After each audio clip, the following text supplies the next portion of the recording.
Midnight Manila. Are you ready?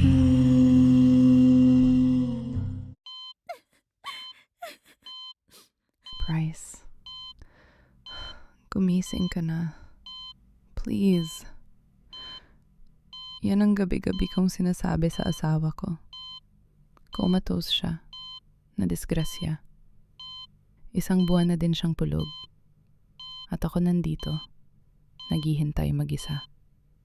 Pero hindi yan ang kwento ko. Dahil sa gabing ito, may masamang nangyari. Magulo, sabog, ligaw, punong-puno ng kasalanan. Ang dumi-dumi ko, bumagsak ang mga luha ko sa braso niya, at dito bumalik ang alaala. Umpisahan natin sa simula. Ako, si Ava. Bago ako naging Mrs. Bryce, araw-araw muna akong lumulubog sa impyerno. Mainip, maingay, malagkit.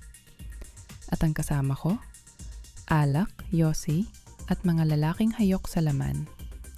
Sumasayaw, halos wala ng damit, at wala ng dignidad. Huwag niyo ko husgahan. Hindi lahat pinalad ng magandang simula. Simple lang ang trabaho ko. Gigiling, ngingiti, makikipaglandian, magpapanggap na gusto ko sila. Yan ang buhay ko sa club. Dito nagtitipon ng mga alagad ni Satanas. Nasanay na lang ako. Pikit bulag para sa pera. Pero nang gabing yun, may naligaw sa mundo ko. Si Bryce. Hindi kagwapuhan pero sakto lang, pwede na.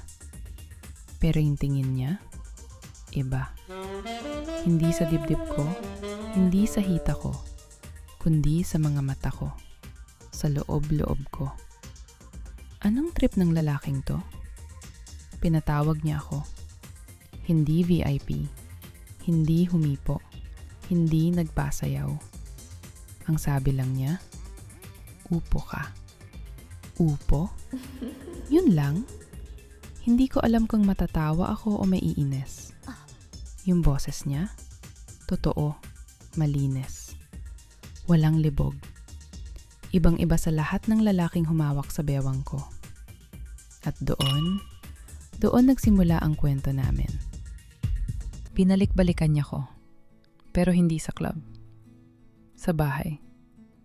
Sa lugar na iniiwasan ng lahat ng lalaking nakilala ko. Hindi alak, hindi motel, hindi pera ang alok niya. Respeto, pag-aalaga, at oras. Dinate niya ko. Pinasyal. Dinala sa mga lugar na dati sa YouTube ko lang napapanood. At sa tuwing titingin siya sa akin, nalilimutan ko kung saan niya ako nakuha. Sa mga mata niya, hindi ako GRO, hindi bayaran, kundi prinsesa. Habang lumalalim ang pagsasama namin, siya naman umaangat. Engineer si Bryce. Promotion dito, project doon. Palaging may congratulations sir. At ako, tahimik lang. Pero sa loob-loob ko, jackpot ako. Nung sinagot ko siya, una niyang hiling. Hindi ka ma. Hindi katawan ko. Mag-resign. Pinaalis niya ko sa club. Sinagot niya lahat. Bills, pagkain, gamit, buhay ko. Nag-live-in na din kami.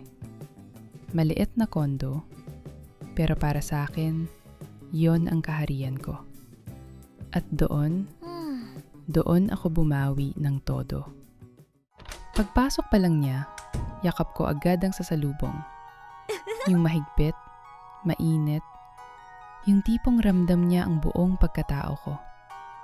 Sa bawat halik niya, sinusuklian ko ng halik na mas uhaw, mas malalim.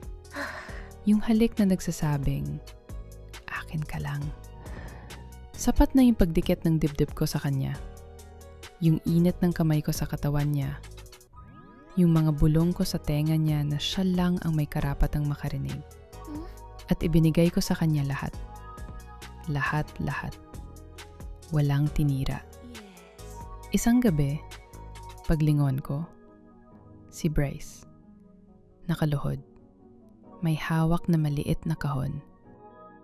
"Ava, will you marry me?" Sabi niya.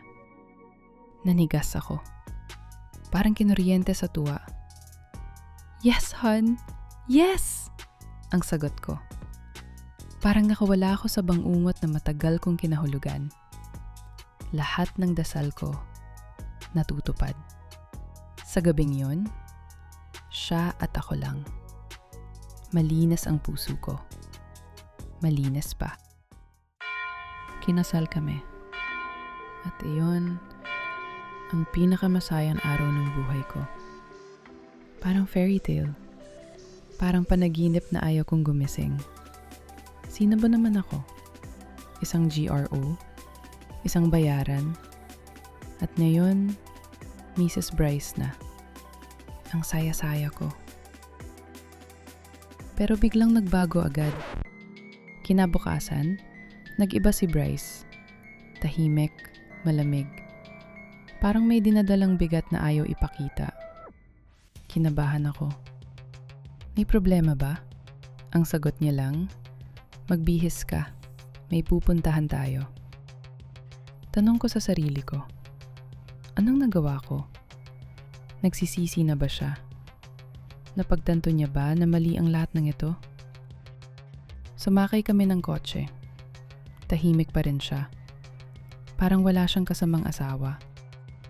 Habang umaandar ang sasakyan, dahan-dahan akong lumapit. Hinawakan ko ang hita niya.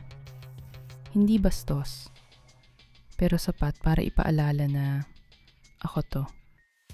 Asawa niya. Babae niya. Dati, pag ginagawa ko yon, napapahinga siya ng malalim. Napapanghiti. Gumagapang ang kamay niya pabalik. Pero ngayon, hinawi niya kamay ko. Hindi siya lumingon. Hindi nagsalita. Diretso lang ang tingin sa kalsada. Parang may tumuhog sa dibdib ko. Liblib na ang tinatahak namin. Walang bahay, walang tao. Matataas na talahib. Hindi ko na kinaya ang kaba. "Hon, sumagot ka nga. Saan ba tayo pupunta?" Imbes sumagot, may inabot siya sa akin. Piring. Nanlamig kamay ko. "Para saan to?" tanong ko. Hindi siya sumagot, pero yung panga niya mahigpit. Parang sinasabing, sumunod ka na lang. Sino tong napangasawa ko? Dito na ba matatapos buhay ko? Sinuot ko ang piring. Madilim. Umiikot sikmura ko. Ilang minuto pa, tumigil ang sasakyan. Narinig kong bumaba siya at bumukas ang pinto ko. Inakay ako palabas. Takot na takot ako. At sa pagtanggal niya ng piring, ang bumungad sa akin, hindi baril, hindi kamatayan, hindi katapusan, kundi kinabukasan namin. May tarp, may construction crew, may mesa, may maliit na handaan, at isang banner. "Congratulations, future homeowners. Groundbreaking pala ng bahay namin." "Hon, atin to? Talaga?" Tumangmo siya sa akin. At ang ngiti ko, abot langit. Pero yung ngiting yun, hiram lang pala. Lalo pang sinipagan si Bryce sa trabaho. Ako rin. Gusto kong suklian lahat. Ng haplos, ng halik, ng sarap. Pinapanood namin habang unti-unting nabubuo yung dream house namin. Pader, bintana, bubong, hugis ng pangarap. Lalo kong naramdaman, ito na yon. Ito na yung huling piraso ng puzzle ng buhay ko. Si Bryce mismo ang engineer ng bahay. Ako sa design. Hands-on kami. Siyempre, amin to. "Hon, saglit lang. May titingnan na ako sa loob. Paalam ni Bryce. Pinanood ko siyang pumasok. Nagbibigay ng instructions. Humihingi ng martilyo. Nakatingin sa akin mula malayo. Ngiting pagod pero masaya. Ilang segundo lang. Sumunod ang isang sigaw. Ava! Parang may nabasag sa loob ko. Ano yun? Si Bryce ba yun? Tumakbo ako papasok at doon ko siya nakita. Ang asawa ko. Nakahandusay. Duguan. At sa tabi niya, isang malaking bakal na nakadungaw pa sa ulo niya. Lumapit ako. Nangangatog ang tuhod. Hinawakan ko mukha niya. Mainit pa. Pero walang malay. Bryce? Asawa ko? Tumawag kayo ng ambulansya! Ang sigaw ko. Dinala siya sa ER. Ako, naiwan sa waiting area. Doon ko lang naramdaman na parang ang bagal ng mundo. Yung segundo natunaw. Yung minuto tumagal. Bawat oras na dumadaan, para akong nilulunod sa kaba. Wala akong marinig, wala akong makita. Ang gumagalaw lang. Yung kamay kong nanginginig at yung luhang hindi natutuyo. Lumapit ang doktor, dala ang masamang balita. Malala po ang tama sa ulo niya. Sa ngayon, comatose po ang mister niyo. Pagdasal na lang po natin, sana magising siya. Parang may pumunit sa dibdib ko. Gumuho lahat ng pinanghawakan ko. Hindi ko na narinig ang kasunod. Para na lang akong lumulubog sa kinakatayuan ko. Ang alam ko lang, kailangan ko siyang makita, mahawakan, maramdaman. Pagpasok ko sa kwarto niya. Diyos ko, ang asawa ko. May tubo sa bibig. May makinang parang tumitibok na puso niya. Dahan-dahan akong lumapit. At habang nakatingin ako sa kanya, paulit-ulit lang umikot sa utak ko. Bakit? Bakit na yun pa? At doon nagunaw ang mundo ko. Lumipas ang mga araw. Linggo, buwan. Gigising pa kaya siya?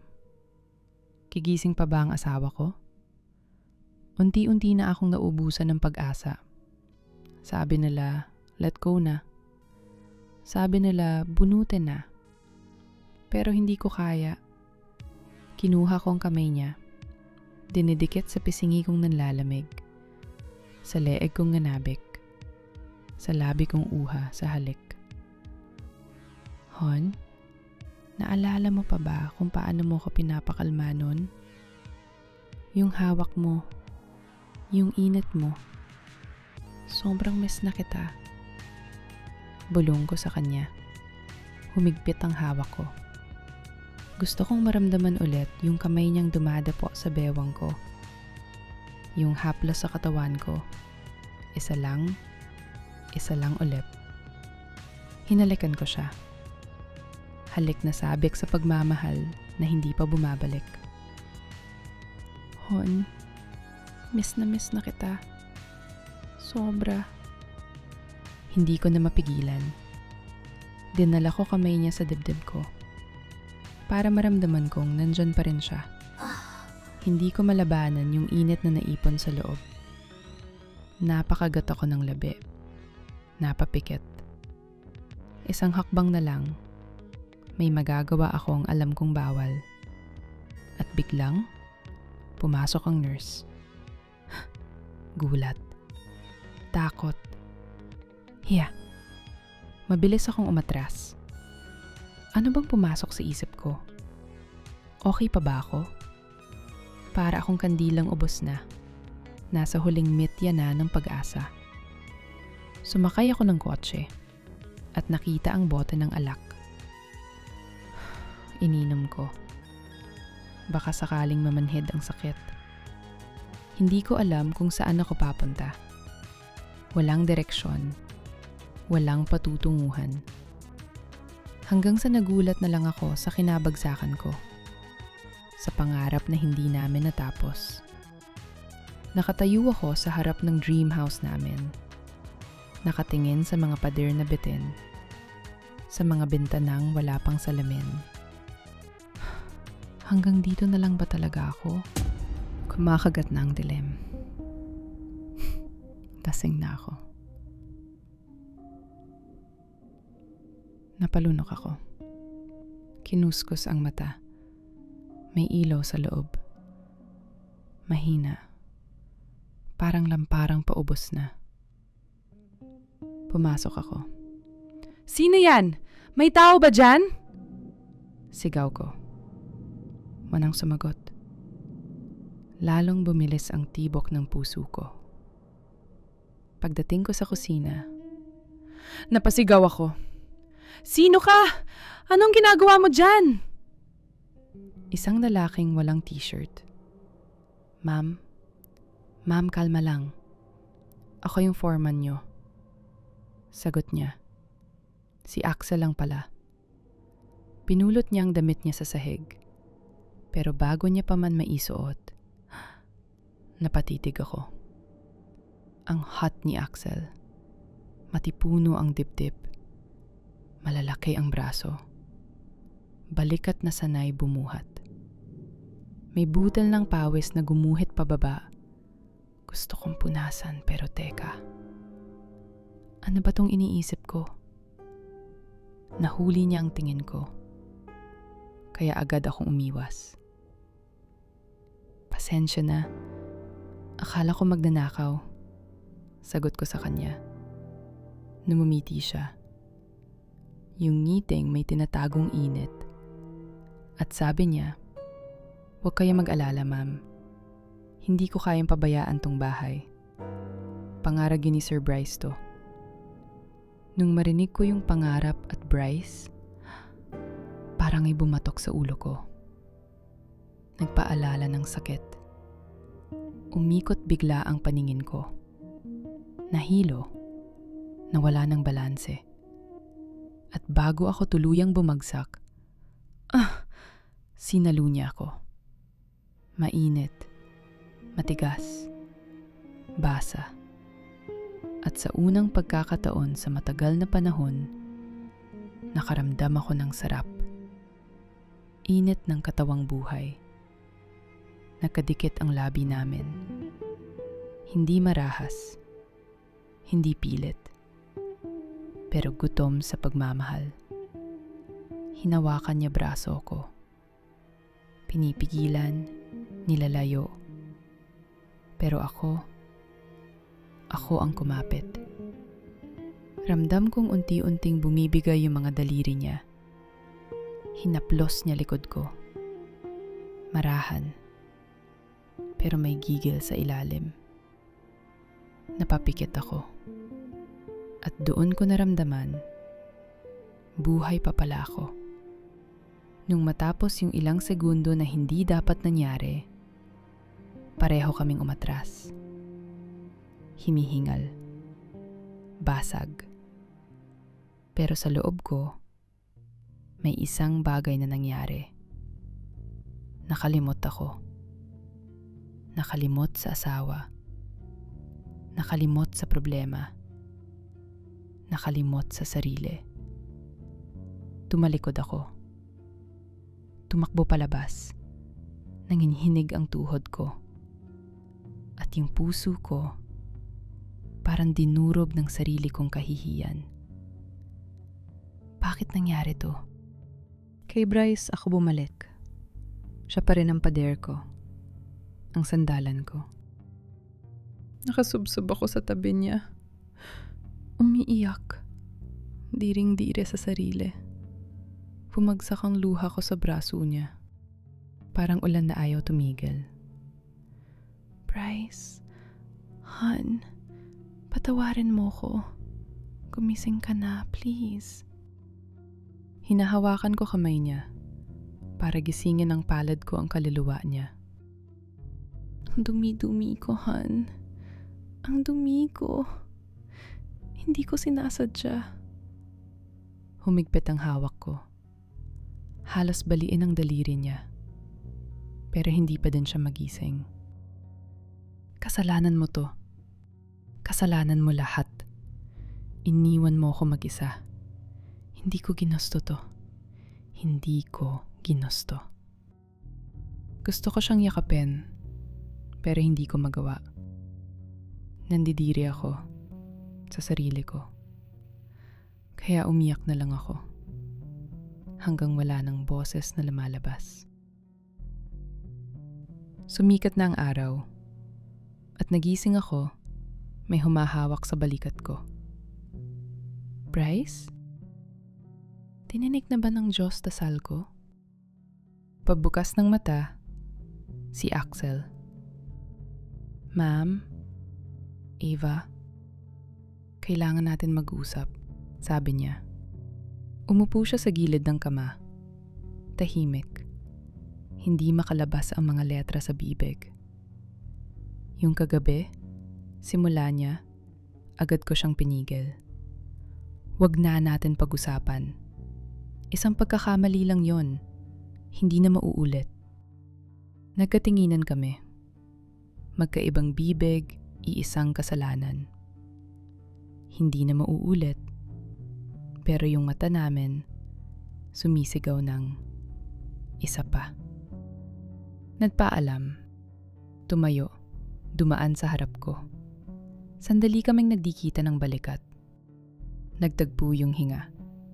Pareho kaming napahinto. Parehong alam ang ibig sabihin. Pero siya ang unang bumitaw. Akala ko tapos na. Pero doon pa lang pala nagsisimula. Hindi ko alam kung paano umabot dito. Pero napawi yung lamig sa loob ko sa bawat yapos niya sa aking katawan. Nabuhay ako. Nabuhayan. Sumigla. Hindi natapos. Lalo pang napadalas. Sa bahay, sa ospital, sa kotse. Tuwing may nakaw na sandali. Tuwing walang nakakakita. Ginawa namin masarap na mga halik. Yakap na may gigil, mga katawang punong-puno ng init. Paulit-ulit naming ginawa ang bawal. Paulit-ulit. At kung kailan nagiging tama na ang mali, doon naman babawi ang tadhana. Si Bryce, nagising na. Parang may humila sa kaluluwa ko paatras. Nanlamig ako. Parang multo sa sarili kong kagagawan. Unti-unti kong nilapitan ng lalaking pinagtaksilan ko. Ang lalaking niloko ko. Nung tumingin siya sa akin, para akong binuhusan ng nagyelong tubig. Fa, tinawag niya ako. Lumapit ako, dahan-dahan. Bawat hakbang, isang sampal ng konsensya. Hon, gising ka na? Diyos ko, salamat. Para akong tinusok sa sikmura. Parang hiniwa mula loob. Pinatayo siya ng doktor. Pag-apak niya sa sahig, hindi ko maramdaman yung paa ko. Yan ang sigaw niya. Nadurog ang puso ko. Hindi ko alam kung awa yon o karma ng kasalanan ko. Sabi ng doktor, normal daw.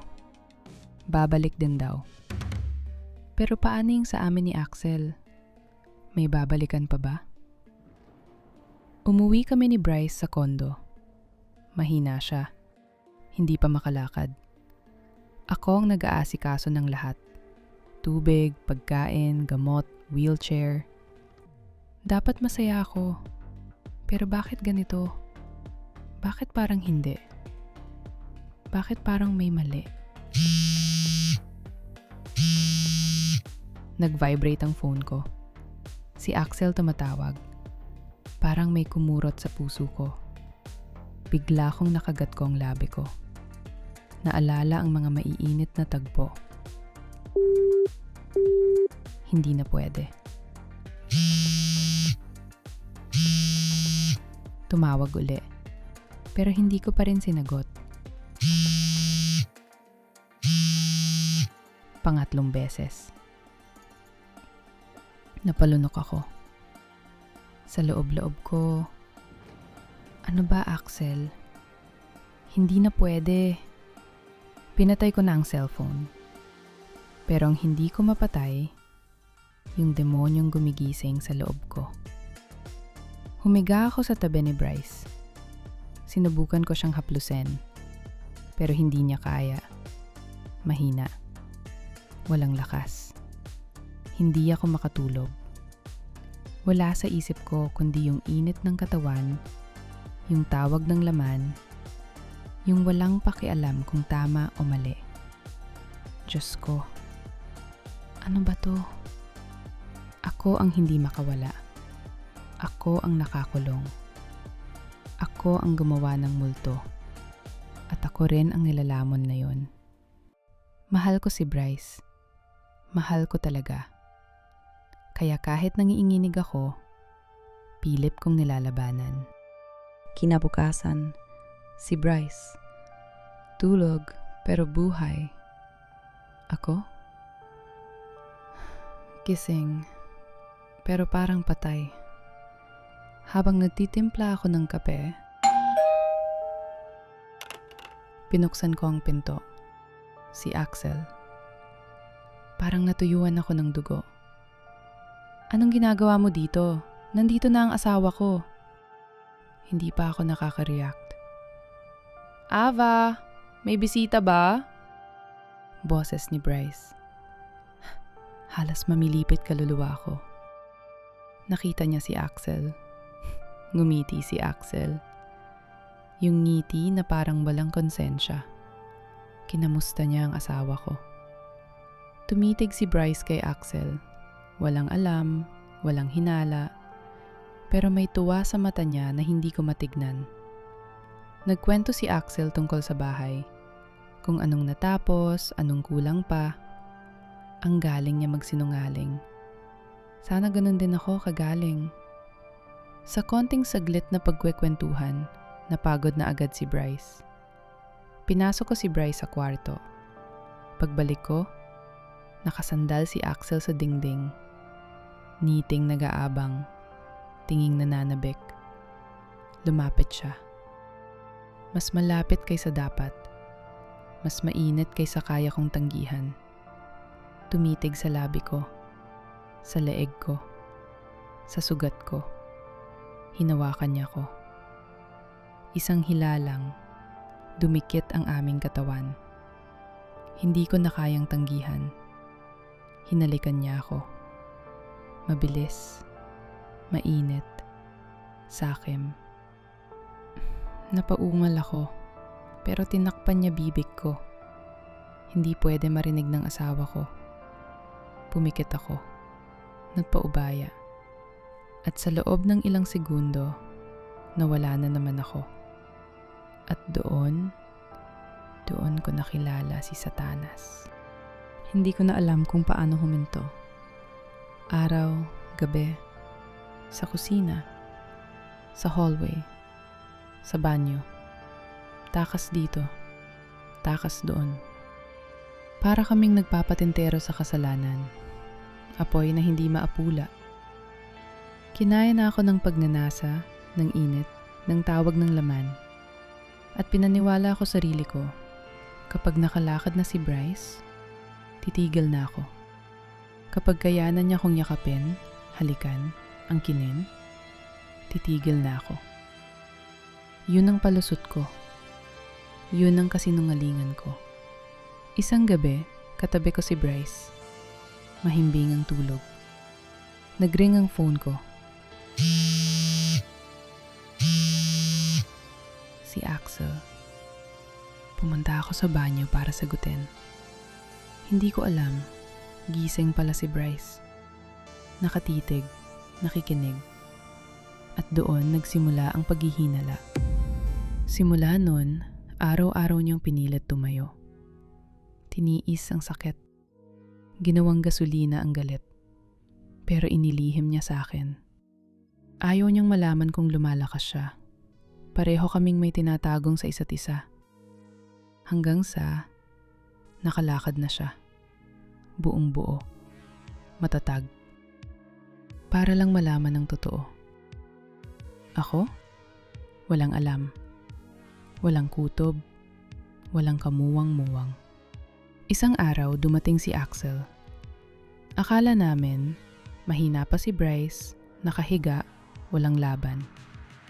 Sa sala namin, sa mismong lugar na dapat para sa pamilya, doon namin muling ginawa ang hindi dapat gawin. Mainit, mabilis, masarap. At nung tumingin ako sa likod ni Axel, nanigas ako. Ang asawa ko, si Bryce, nakatitig sa amin na nag-aapoy sa galit. Bago pa kami makapagsalita, makaiyak, makapaliwanag, tinutok niya ang baril. Isang putok kay Axel. Sa isang iglap nakita ko mawalan siya ng buhay. At ang kasunod, isang putok pa, para naman sa akin.